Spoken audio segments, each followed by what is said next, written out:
Good morning.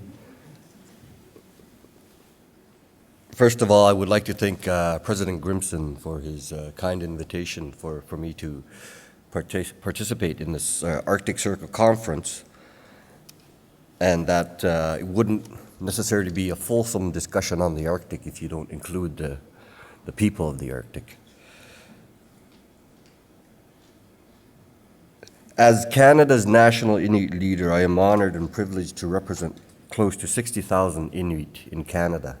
And I was quite impressed to see the previous panel based on the science and the research in the Arctic, and the fellow from Korea had a slide up with my hometown of Resolute Bay.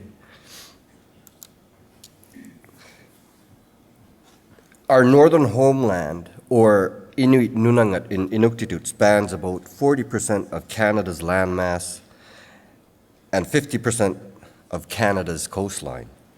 To put this into perspective, it is a landmass between the size of Australia and India, peppered with only 53 communities and no roads. Our communities are accessed by plane or sea. Inuit have only had earnest and sustained contact with the outside world for a generation or two. In fact, there are many Canadian Inuit alive today who were raised in nomadic communities, in igloos and sealskin tents, traveling the Arctic land and sea by dog team and kayak, tracking game and marine mammals for survival. In a matter of decades, Inuit have moved to settling in static communities in often overcrowded houses with an inadequate access to services like healthcare and education.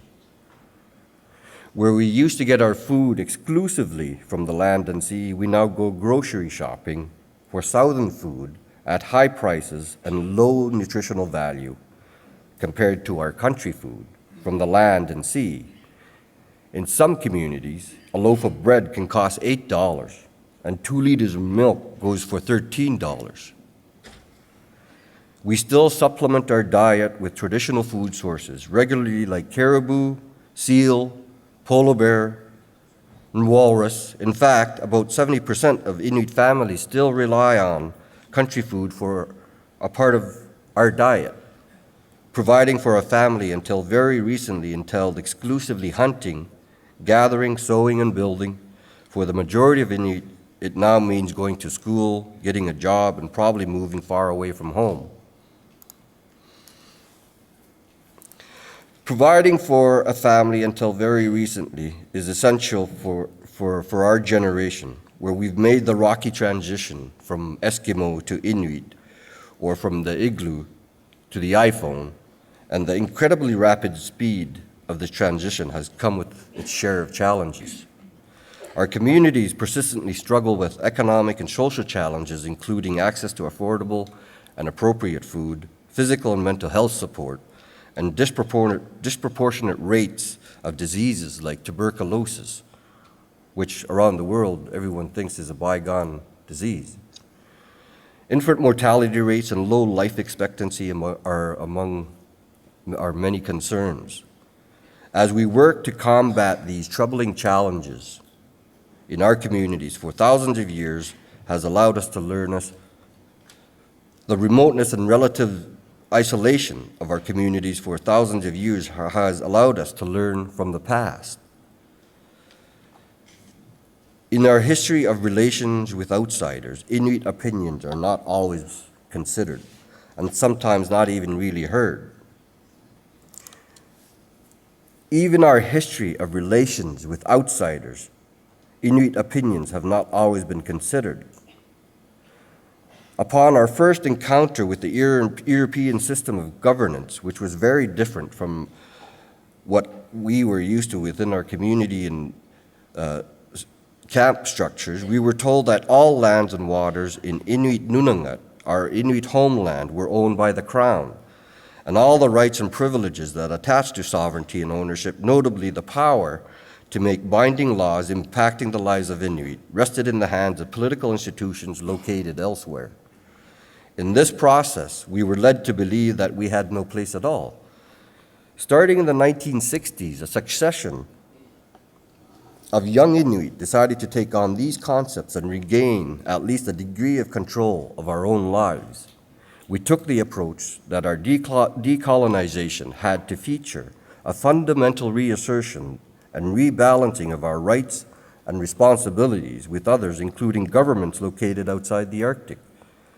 In the last quarter of the 20th century, the work by these young Inuit to rebalance our rights and responsibilities gave way to large regional modern treaties. 5 agreements with the Crown were eventually signed and formed a continuous chain across the Canadian Arctic, from the Alaska border to the Labrador coast, and are protected by Section 35 of Canada's 1982 Constitution Act. Our agreements have interpretive primacy over any conflicting federal, provincial, and territorial laws. Together, these treaties make Inuit the largest non-Crown landowners in Canada and in North America by a considerable distance, and much of this land has rich mineral potential, and our treaties have provided us with capital funds to kickstart economic development ventures.